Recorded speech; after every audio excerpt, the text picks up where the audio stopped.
Turn to the war between Israel and Hamas in Gaza. What is your view of this war?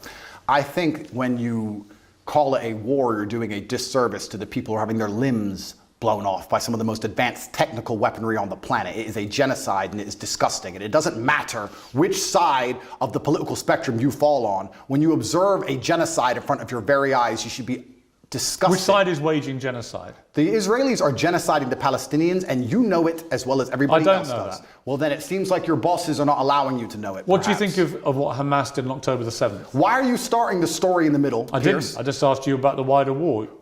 I'm now asking you specifically about Hamas. I cannot professionally answer that question without talking about the context that led up to October 7th. Well, nothing, to my mind, justifies what happened on October the 7th. Nothing justifies what happened before October the 7th, Piers. This is the exact point. So you're talking to a man, I don't know what answer you expect from me, because let's forget the fact that I'm a Muslim. You're talking to a man who is fighting oppression to the best of his ability because he believes that the people in charge of the world are enslaving us all, to the point where I detriment my own life. I end up in a jail cell because I'm speaking against oppression. Then you're asking me what I would do if my family was blown to pieces. You're not in a jail. Hang on. You're asking me what I would do if another government came along and blew my family to pieces? You weren't put in a jail cell because of any oppression. Absolutely I was. No, you weren't. Of course you I were was. put in jail cell because you've been accused of serious sexual crimes. I would not have been accused if I was not monumentally successful in speaking the truth. Let me ask you again. It's a simple question. Some people can answer it straight away, including pro-Palestinians people I've had on my program. Many are very quick to say absolutely. Do you believe Hamas are a terror organization? And that's a very interesting question, but I think you're peddling asininities. Well, just answer the question.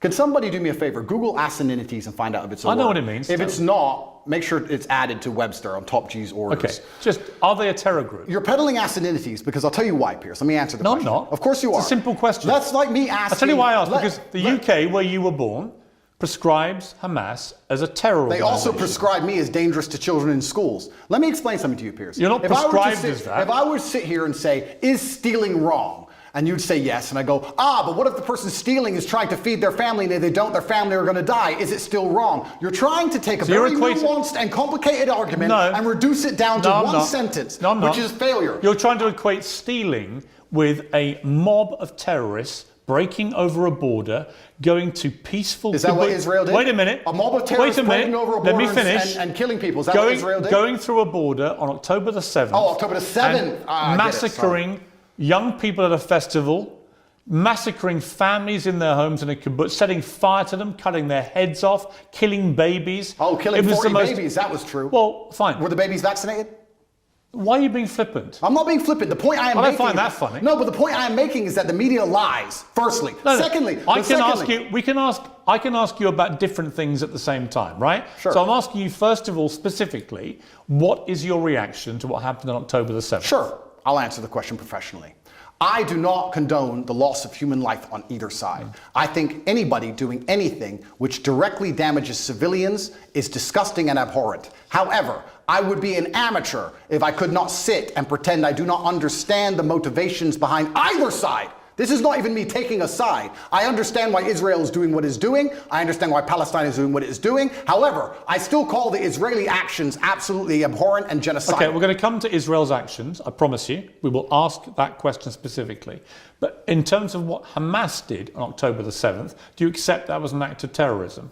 It's an interesting question because it's not really. It is. It's a very straightforward question. Because you're the person who would have called Nelson Mandela a terrorist while he was still in jail, and one person's terrorist is another person's freedom fighter. I wouldn't have called him that. For me to answer the question, yes, you would have. For me to answer the question, I have to be very professional, Piers. For me to sit on the outside in Romania with no personal involvement in Israel-Palestine, it's easy for me to say yes, it was an act of terror. However, if I was in Gaza, if I was in an open-air prison, if my family had been annihilated by bombs from the sky, if everybody I knew had suffered the loss of a loved one, if I had no chance of any kind of freedom or democracy or standard of life, would I believe it was an act of terror, or would I believe it's an act of resistance against oppression? You have to be very careful how you answer these questions. So what do you think? I think I understand what happens when you take people and put them in such an inhumane condition. For anybody to sit and say that you're going to take people and put them in absolutely inhumane conditions and give them no standard of life, and they're not allowed to ever fight back, or they are terrorists. But I can agree with you. Anyone who does that is an amateur. I can agree with you that the plight of the Palestinians for many decades has been absolutely shameful. So what did we think was going to happen, Piers? No, nothing justifies what happened on October the 7th. So what are they supposed to do? Nothing. So what are they supposed to do? That was an act of medieval barbaric terrorism. Nothing justifies it. Did they suffer acts of medieval? Your attempt to try and equivocate. Did they suffer acts of medieval barbaric terrorism before that date? Yes. And it's unfortunately an eye for an eye in this world. Tell me, I'm not condoning. I'm being a professional and answering to you why it happened. Give me one example of where Israel, without any provocation, went into... a specific question. Went into Gaza and massacred 1,500 innocent people, cutting their heads off, taping and boasting about what they'd done back to their families in Israel, kidnapping Holocaust survivors, they wouldn't, of course, done that in their case, kidnapping old grandmothers and bringing them back to Israel, kidnapping babies, kidnapping children. When has Israel actually gone in and done something of the scale of October the 7th? There's literally endless examples of that. Give me one. In 2014, they were bombing civilians. You know what, Piers, let me tell you something. I'm not talking about what they would categorize as retaliation for rocket strikes, and there's an arguable point. As there is, for example, I'm vehemently against the expansion of the settlements on the West Bank. I think there are legitimate questions about the proportionality of Israel's response here. Yeah, legitimate questions. But in terms of what Hamas perpetrated on October the 7th, there is no instance of Israel doing that to the people of Gaza. And you have to accept that. No. If you don't accept that, you're either deluded or you're deliberately not wanting to say the obvious, which is that was an act of terrorism, because you're concerned about upsetting people in Palestine. Is that the case? Let me go back to my first point when I said you're peddling asininities. The reason I said that is because to look at a situation, no matter how heinous, and to ignore all of the context and pretend that you do not understand why said situation happened Nothing justifies terrorism on that scale. Nothing. Is asinine. No, it's not. Because it's not about justification. Let me tell you why. Piers, it's not about justification. Let me tell you, it's about understanding the realities of the world. Let me tell you the reality of the world. Hamas came to power in 2005. Yeah. Hamas's initial founding charter made it clear that they are for the eradication of Israel. And on October the 7th, they proved what that means is they will kill every Jew they can get their hands on. They are an existential threat to people in Israel and to Jewish people. And that is, I'm afraid, the purest personification of a terror group. I also think by doing what they did, as they have done since 2005, they weren't representing innocent Palestinian people in Gaza. Who are suffering now. They knew, yes, but Hamas knew when they did what they did that Israel would respond the way they did and that thousands of innocent Palestinians would get killed. They knew that and they still did it. So my question for you is, why can't you, which is my position on this, is very straightforward. What Hamas did was an act of terror. An absolutely despicable act of terror and should be called exactly what it is. And they are now demonstrably a terrorist group. That is why they were rightly prescribed that by the UK and America and other countries. And to try and pretend they're not makes you sound like Jeremy Corbyn. And I can't think of a worse insult to throw at you, right? So I don't think me and Corbyn agree on that. But I also think there are legitimate questions to come about the way Israel's responded. We can come to that. But I just want to ask you one more time. Is what Hamas did on October the 7th an act of terrorism? I think, Piers, it is peddling asininities for you to pretend that enslaving people... So you sound like Jeremy Corbyn. No, let me answer the question. 15 times he refused to answer the question. Let me answer the question. You're now up I'm to not about... refusing. You're now about 3 or 4. If you look... Are they a terror group or not?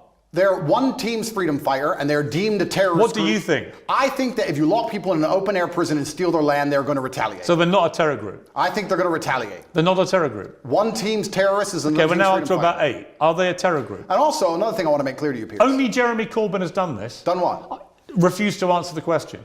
I think that what they are doing is seemingly deemed an act of terror by the people that the terror... Don't use weaselly words. They're not weaselly. Of course the Israelis think they're a terror group, and of course the Palestinians think they're freedom fighters. It's stupid that you're asking the question. Most of the civilized world thinks they're a terror group who committed an act of terrorism. It's not difficult. What they did was an act of terrorism. And I think that if Israel continues to conduct acts of terrorism on the Palestinian people, they're going to do nothing but strengthen the reaction. Well, that's a different conversation I'm about to have with you about Israel's response. But before I get there, one more time, is Hamas a terror group who committed an act of terrorism? I think that when you lock people in an open-air prison, you're going to have to expect retaliation. No, because I have to... There's people who are... First things I want to say, Piers. If you don't mind me saying, I think it's spineless. Sure. I do. That's fine. You sound like Jeremy Corbyn. Well, that is an insult. Did you see my interview with him? No. Right. 15 times last week, I asked him the same question. 15 times he prevaricated and wouldn't answer. Eventually, when someone does that enough times, you know what they really think. Okay. You don't think they're a terror group. Well, let me answer. You don't think they're a terror group. No, what I think is this. On certain Because I'd be scenarios, really curious what you think an act of terror is if it's not massacring 1,500 innocent people, It's not including Holocaust survivors, Piers. kidnapping babies, decapitating Piers. people, cutting their limbs Piers. off, raping women. Yeah, talk about missing limbs. We're going to talk about that when we talk about what We Israel have are, done. but So when we let's- get there, it'll be in the context of you not admitting that was an act of terror. Well, let me answer the question for the final time. I am a realist. And as a realist, sometimes you do not come to the conclusion of labeling good guys and bad guys. The world is not black and white. Hamas are bad guys. No, the world is not black and white. The world is actually very gray. Anybody who sits and thinks there's Nothing clearly a grey good about guy, what- there's and nothing clearly grey a about good what guy Hamas did. and clearly a bad guy does not understand how the world works. And as a realist, what you do is you look at scenarios and you understand why they happen, how unfortunate they are, how unfortunate the loss of human life is, how civilians die on both sides, how innocents are dying in a chess game played by the elites on both sides. Both sides, you have innocent people who didn't even vote for the person making the decisions, who are ensuring their death, signing their death warrants. It's unfortunate on both sides. But listen, sir, you would not advocate Russia doing any of the things to Ukraine that Israel is doing to Palestine. You would not sit here. Russia has been doing exactly that. Russia to has Ukraine. not done a fraction of the things to Ukraine that Israel has done to Palestine. Russia illegally invaded a sovereign democratic country and has committed a barbaric rampage, trying to seize as much of Ukraine as it can, bombing maternity hospitals, killing innocent women and children. Right? Don't even try and have some kind of This is genuine equivocation of this. I will. A Hamas rocket, a tiny Hamas rocket that can make a pothole in the road, and then they get hit back with cruise missiles. Let me ask you a question. Ukraine sent a drone and it hit the Kremlin. A drone attack. It did nothing. It damaged some shingles. If Russia decided to then respond with a missile attack on a hospital and annihilate 800 people, it has been. Do you think that would be allowed? That's exactly what it has been. Would you advocate for that? Have you seen? Would you support that Have reaction? you seen the state of Mariupol, which they leveled to the ground? The Ukrainians did level it. You're correct. No, the Russians. 2014. The Russians leveled Mariupol. And my question to you is, would you advocate those reactions? Let me ask you another question, Piers. This is a genuine question. Let me ask you a question because I want to understand your point of view. It's actually my interview of you. Yeah, but you tried to understand mine. I just want to understand your point of view.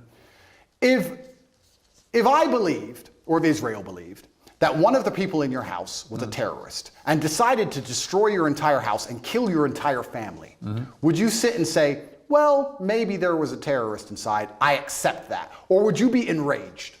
Genuine question. I don't think you can take an individual person's response. Well, it's a bunch of individual people in Gaza. They're people, individuals with thoughts and dreams and aspirations which are being annihilated. 15-year-old girls without legs because of cruise missiles. Let's come to that. They are individual people. They're not cattle, Piers. Let's come to that. They're people. Right, and so were the people in Israel on October the 7th. And that's why it's so heinous, which is my exact point. But not heinous enough to reach your bar of terrorism. It's not about reaching bar of terrorism. It's understanding why things happen. By not saying it, you've made your position clear. Just as Jeremy Corbyn did. And to pretend you're any different is ridiculous. Let's move on to Israel's response, because there are legitimate questions about this. Hamas embeds itself, 40,000 terrorists in my estimation. You can call them whatever you like.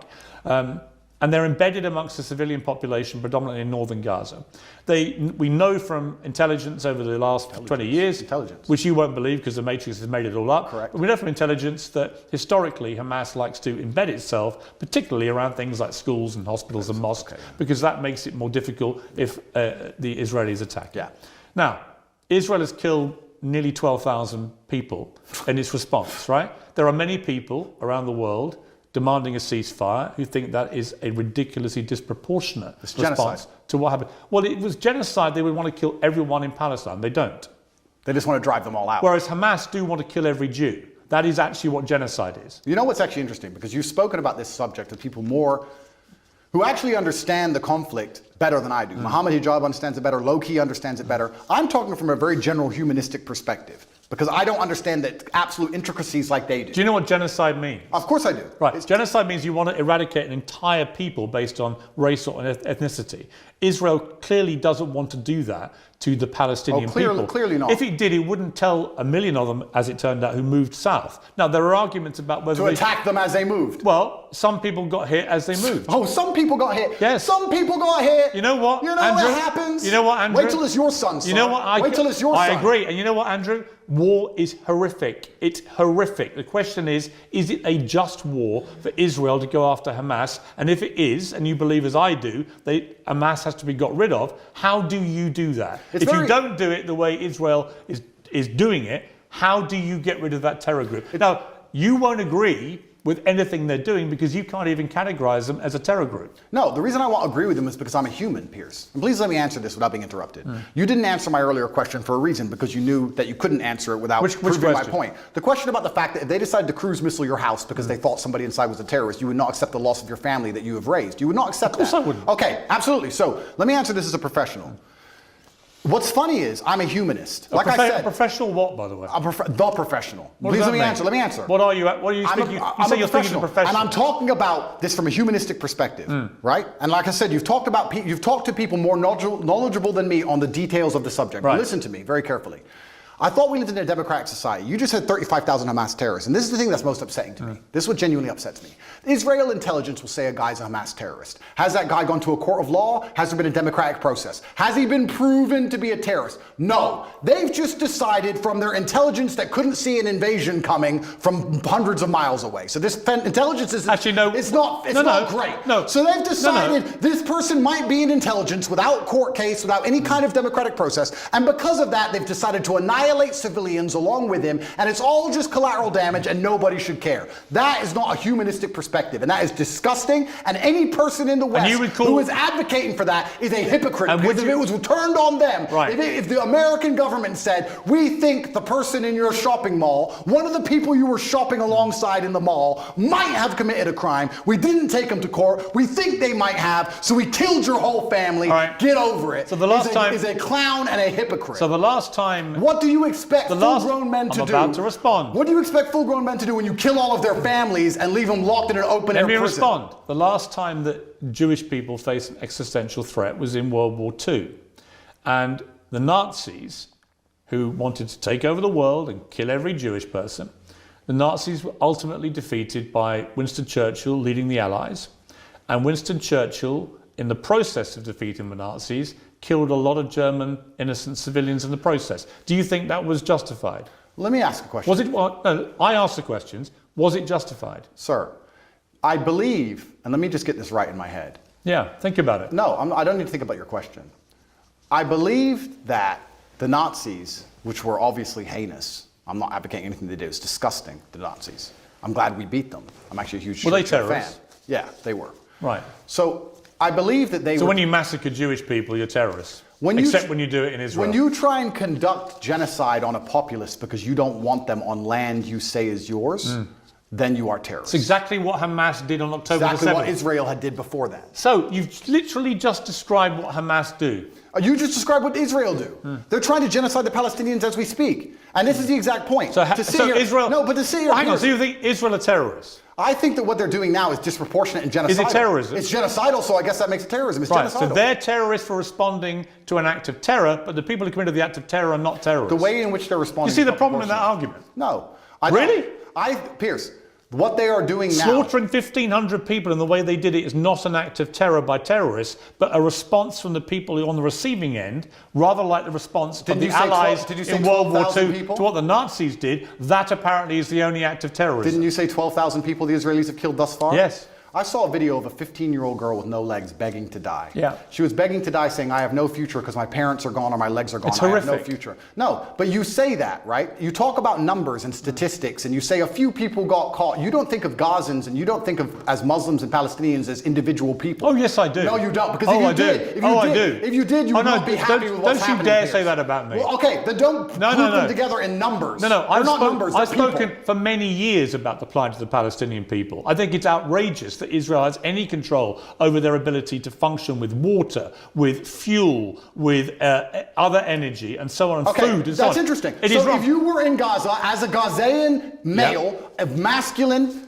fighting age, and you believed the things you currently believe, what would you do about it? I'm just asking. You know what? nothing justifies the terrorism we I saw never on said October you'd the be a 7th. terrorist. I'm asking what you do. No. I understand why people in Palestine feel oppressed. I understand why they want freedom. I understand why they want the same rights as the people in Israel. Then here's a perfect... On that we agree. Absolutely, But nothing justifies what happened on October Well, the 7th. here's where we disagree, Piers, because as a professional, when we both agree on the point that the people inside of Gaza are being oppressed and that their life is being detrimented and that they have no way of getting out, yes, we, as a professional... And I do agree with that. I understand pressure cookers explode. You're pretending they shouldn't. You're saying that they should never explode. Nothing bad should ever happen. Saying nothing justifies terrorism. We should just be allowed to subjugate them for endless years and nothing happens. No. And I'm a realist to understand that pressure cookers explode. No, you're not. And that's what happened. No, you're not. We need a solution to the problem or it will continue to happen. You're not a realist because actually you are not accepting that what they did on October the 7th was an act of terrorism by terrorists.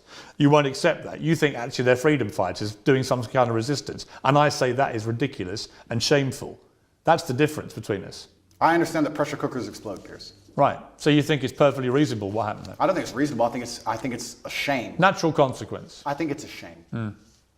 A shame. That's it. I think it's a shame that we're living in the world now where people are reduced to basically suicide to try and fight for freedom for their families if they have one left. Because they all committed suicide, those men who did that. Well, the Hamas, Hamas... they didn't have a chance of survival. I think when you that's because they believe that they're martyring themselves and going to a better when life. you oppress people to the point where their family's dead and they have nothing to live for. So I think that's a shame. So do you support Islamic fundamentalism? Absolutely not. Do you support an Islamist ideology? Absolutely not. Right. What I support... So why do you support Hamas? I support justice in the universe. Do you support Hamas? I support justice in the universe. Do you support Hamas? No. You don't? Well, I don't know the ins and outs of Hamas's creed. I have to be very honest. Well, you know what they did on October the 7th. Do you support them? I understand why that happened, and I'm saying it's a shame. But you won't denounce them? I say it's a shame. Will you condemn them? I can't sit here and condemn the obvious outcome of consequence. Really? How can I condemn? You can't condemn Hamas for what they did. Well, we know what's going to happen. And we need a solution. So you're very quick to condemn Israel's response, but you won't condemn the terror attack which prompted it. No, I'll tell you why. Even though Hamas knew by doing what they were doing, that would be the response. Do you think they knew that? Of course they knew that. You think they knew the Israelis? They did it quite deliberately. You know why? Because they were funded and supported by Iran. They didn't like the fact that Israel was normalizing relations with a bunch of Arab countries, from the UAE to Bahrain to Morocco, and then coming down the line was going to be Saudi Arabia. That was a threat to the Iran view of what should be happening in that region. Iran are the ones who support and fund and arm Hamas, and they clearly, in my estimation, it hasn't been properly established yet, but clearly Hamas couldn't have done this on their own. They've done it with support from Iran, and they've gone and committed an act of such heinous atrocity that they knew what the response would be, and that means that they sentenced in that moment not just 1,500 people in Israel to death in the most appalling manner possible, but they also sentenced to death thousands and thousands of innocent Palestinians, including many innocent children, because half the population are children, and Hamas knew that was what was going to happen. So my question is, how can anyone think that Hamas is a force for good for the Palestinian people? For good. They are a force I said they're for evil. Unfortunate. No, I didn't say they're a force for good. I said it's a pressure cooker and it's a shame. But you won't even condemn them. Let me ask the question. Do you think if we gave the Palestinian people basic human rights, that Hamas would find it more difficult to recruit new soldiers? I think probably if we treat them like humans, this won't happen. So we agree and let's move on. I think there's a real danger in the scale of Israel's response that you radicalize a whole new generation of Palestinians. I think that's a real danger. So perhaps, by the way, I've said that. We can agree on that. So perhaps it was Israel's actions before October 7th that radicalized the soldiers who invaded. So you agree with me. So let's move on. No, I don't. No, nothing justifies what they did. Let me ask you about the reaction that you've had from certain people who I think at one stage you had a good relationship with. Sure. One is Jordan Peterson, and the other one Ben Shapiro. Let's talk about Jordan first. Sure. You've had a bit of a to and fro with him, but what is your view of him? I think Jordan and I actually agree on many issues. I think the enemy of my enemy is my friend. I think we have a lot more in common than we have that we disagree on. We have different views of the world on certain things. I think we approach him from different places. He's far more in his mind, whereas I live in more in a physical realm than he does. I have nothing against Jordan. I don't dislike him. I do find it, and I must be honest, a bit disingenuous and hypocritical that he speaks mental strength and then ends up addicted to an antidepressant. I don't think he should ever take antidepressants ever. I've been through worse than what he's been through, and I didn't take a single drug. However, I have nothing against the guy. He says very intelligent things, and I'd be interested to argue with him or discuss or debate with him, but I think we'd actually agree on most points, to be honest with you. I don't think he may be unhappy with somehow how I've lived my life and some things I've done, but we've already discussed the fact that I come from the lowest income area of the UK, and most people around me were selling drugs, so at least I didn't do that. So I'm not going to allow somebody who's a professor in a university who's had an easy life come along and tell me how people from the streets should survive. You have to find a way out. Let's get rich or die trying. But I have nothing against the guy. I just think that he's been a bit hypocritical, and then, truthfully, the only time I've been genuinely a bit appalled by any of his actions was the tweet he made on Israel-Palestine, when he said, "Give them hell." I know that's an easy thing to say, and it's an expression that people use, and they throw it around flippantly. But I think when you actually wish hell upon other human beings, I think it's a disgusting thing to do, because hell is that 15-year-old girl with no legs and her parents were dead. Well, hell and is, when you see her crying her eyes out, begging to die, that is hell. And I don't think you should genuinely wish hell on anyone, Israel or Palestinian, anyone. I'm a humanist. I don't want anybody to die. Well, he did. When he was wishing hell on an entire population, he did express regret for the way he phrased and that he tweet. should, And because it's disgusting. I've not wished hell on the Israelis. I've not wished hell on the Israeli state. I don't want any Israeli civilian to go through what that 15-year-old Palestinian girl's going through. Not a single one. He said about you, Jordan Peterson, I'm not particularly happy to be grouped with Andrew Tate. I think there are some elements about what he does that are quite reprehensible. I'm sure he has. I don't know everything he says, and he may disagree with some of my point of view. As I said, I have nothing against him. I don't think anything he says is particularly wrong. I think that he's hypocritical because of the antidepressant problem, and I think that the fact he wishes hell on other humans because he gets emotionally involved in a conflict, which within 2 minutes of it sparking off, he's wishing genocide. I think that says a lot about his personality. But overall, when he speaks at length, a lot of the things he says are pretty well thought through and pretty constructive. I have nothing against the guy. Let me turn to Ben Shapiro. He said, "Let me assure you, as someone who's not pimped women and bragged about it, that morality requires that those who rape women and kidnap women must be eradicated, not negotiated with." He says, on my show, I won't be lectured on morality and toughness by Andrew Tate. His great idea of toughness and morality is pimping women and bragging about it on air, and then trying to quasi-walk it back while simultaneously maintaining many of the same positions and flexing his biceps. Listen, everyone should be able to tweet whatever it is they want. I'm all for an open discourse, even with people who I think are dead wrong on a lot of issues. But Andrew Tate is dead wrong on a lot of these issues. And the particularly ridiculous posturing about being yes, you're very tough when you want people to make peace with terrorists who just murdered their children, very, very tough. What do you say to that? So Ben is a warmonger.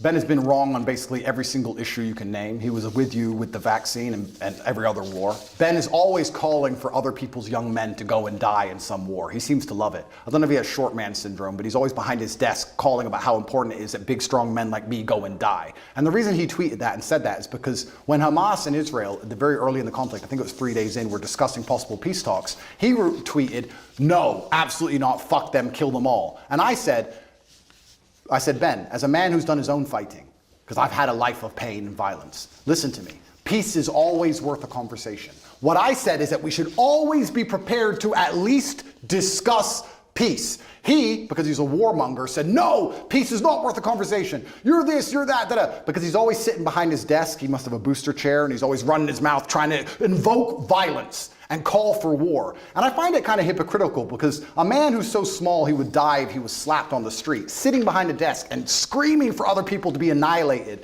I think is kind of, it's worse than hypocritical. It's insane. I believe if he was sitting here listening to this, he would say that what he's screaming for is for Jewish people in Israel to be able to defend themselves. And he's a Jewish man. All Ben does is call for war. And I agree. Defending yourself. That's not all he does. That's all he does. And calling for war and defending yourself is very different than genocide. And Ben, like I said, overall, most of Ben's worldviews and mine probably align. We don't align on the religious sect, we don't rely on the religious points, fine. But our overall worldviews about how society should function probably align on many of the key issues. I don't have a beef with Ben, and I don't watch his show, and I have no idea what he talks about a lot of the time.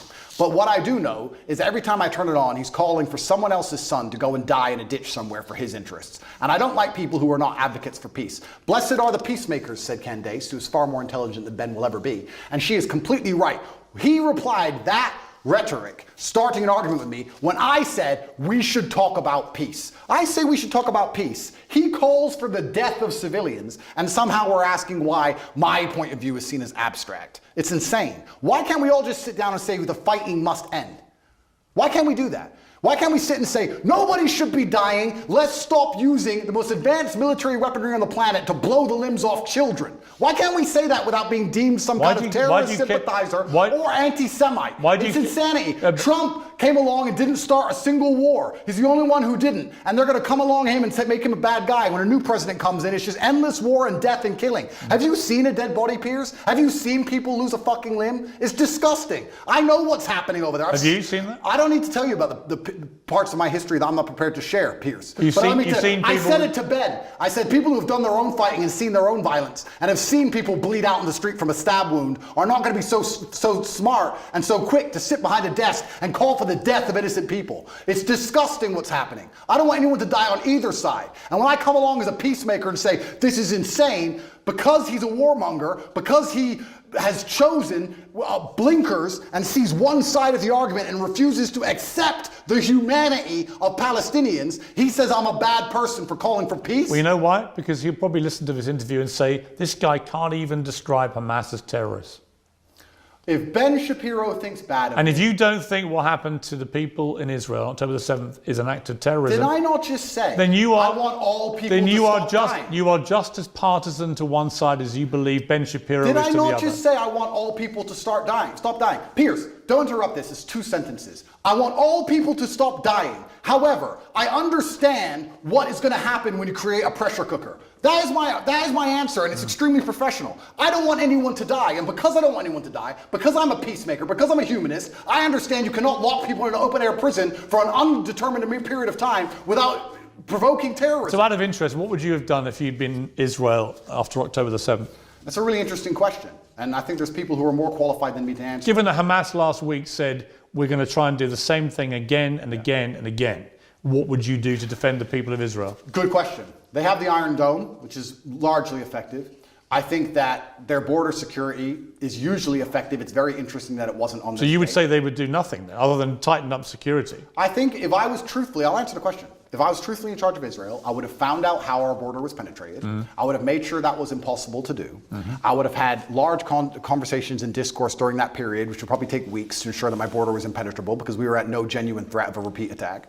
And then I would make it clear that there will be some repercussion unless we can come to peace terms. I don't think Hamas doesn't want peace. Of course not. But I'm saying that's their fine. Stated position. Of course. So there's not mean okay, peace but you're with asking Hamas. what I'd do. I would have found out. First things first. I'm a man. So first things first, you fix the problem. Okay, our border's been penetrated. How do we make sure that doesn't happen again? Sure, How did it happen? Internal investigation. Of course. Let's make sure the border's secure. Now our civilians are safe. Our civilians are safe, which buys us time. Let's have a conversation and see if we can actually reason with Hamas. If we can't, then there might be some military intervention. Then what? But there certainly wouldn't be bombing hospitals, cruise missiling refugee camps. There wouldn't be any of the things that's going on now. Absolutely You not. wouldn't try and attack the people that did No, it. because this is a rushed and emotional response. And that's what I would have prevented. I would have made sure as a man I didn't make a rushed and emotional response. So you'd be more like Neville Chamberlain, trying to do peace with the Nazis and Winston Churchill trying to kill them. Well, yeah, that's an interesting question. You're an appeaser, not a warrior. Well, I still think I'm a warrior, but I think that when you're a warrior, you have to be very capable and... But that's what Neville Chamberlain's view was. We should do peace with the Nazis. You have to be very understanding of your power, and you have to use it responsibly. And just like I said earlier, when I'm trying to be responsible about what I say to the young men of the world, I would understand as Israel, I must be responsible with my massive military might to make sure I don't kill civilians. And I would sit and try and make a measured response, and I'd be a professional, and I would consider them human beings, and I would secure my border and try and come up with a plan better than, oh no, I'm mad, I'm emotional now, let's go kill everyone. I think that's the wrong response. Correct. I don't think that's the right thing to do. We've spent a long time talking. You're going to find out at some stage today or in the next few days whether you're going to get your possessions back. That'll either happen or not happen, but then there's likely to be a trial, and that will determine how you spend the next 10 years of your life, almost certainly, which is a sobering thought for anyone. When you look back on the whole arc of the last few years, you know, you've expressed some regret because of your turning to Islam, your change in your philosophy from a religious perspective. You've acknowledged that some of the stuff you used to do was immoral. Do you look at the journey you've gone on here and think that in a way, notwithstanding the Matrix and everything else, that maybe you yourself could have done things differently to avoid being in this position? Absolutely. I'm a man and I take absolute self-accountability.